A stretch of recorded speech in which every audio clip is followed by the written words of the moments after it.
ओम शांति। 12 अक्टूबर 2024 बाबा के साकार महावाक्य हैं।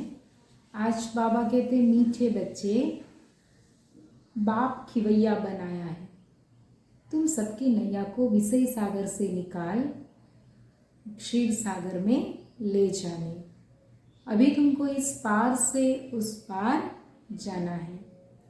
5 विकारों रूपी विषय सागर से निकाल हमें हमारी नैया को उस पार माना श्रेष्ठ पवित्र सत्युगी दुनिया में ले जाने के लिए।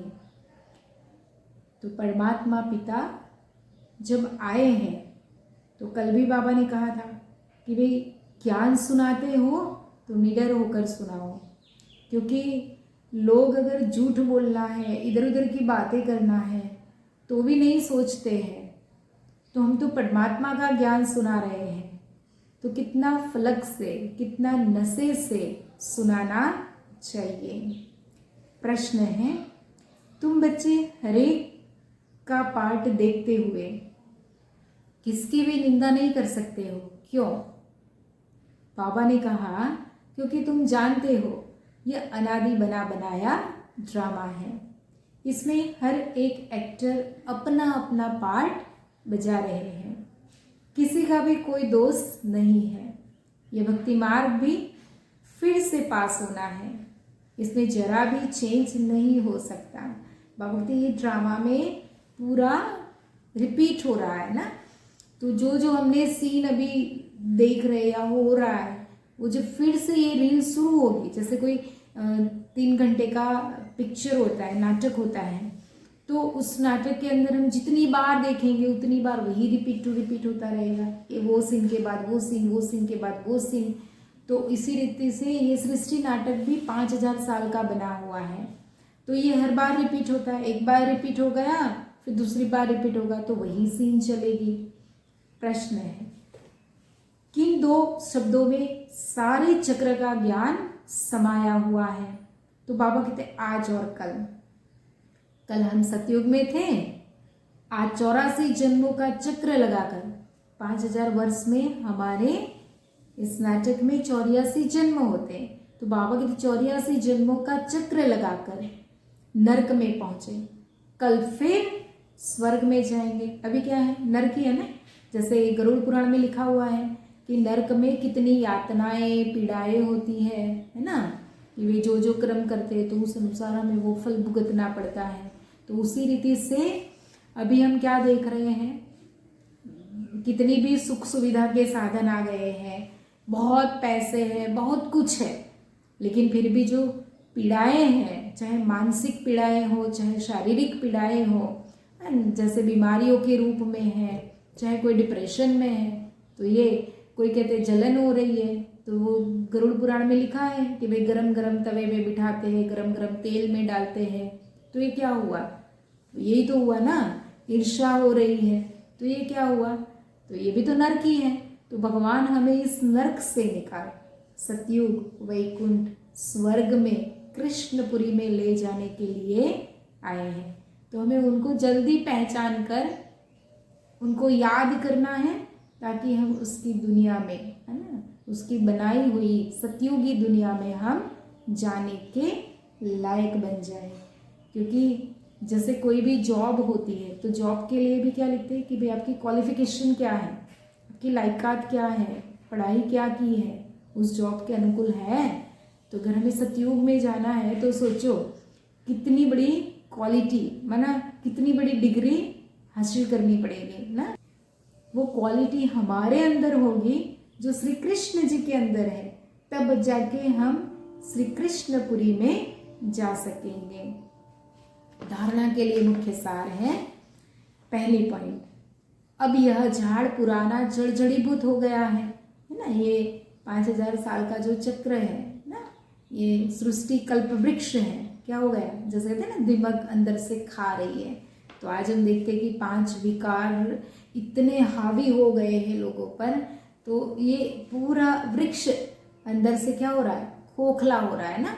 तो परमात्मा ने आके नया सृष्टि रूपी कल्पवृक्ष का बीज बो दिया है, जो हम माना जो भी दिव्य गुणधारी आत्माएं हैं उन आत्माओं के द्वारा ये फिर से फलीभूत हो रहा है। आत्मा को वापस घर जाना है, इसलिए अपने को सब बंधनों से मुक्त कर हल्का बना लेना है।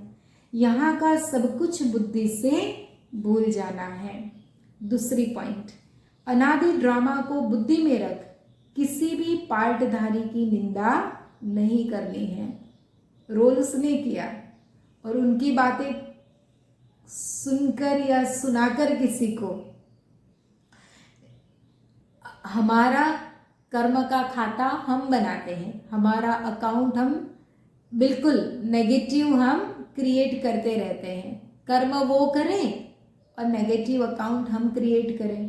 तो बाबा कहते किसी की निंदा नहीं करनी है। ये बुद्धि में बिठा लो, फिक्स बात बिठा लो कि हर एक का ड्रामा में अपना रोल है और उसको डायलॉग ही ऐसे मिले हैं तो वो अपने डायलॉग ही यूज़ करेगा, उसको रोल ही ऐसा मिला है तो वो ऐसा ही बिहेवियर करेगा।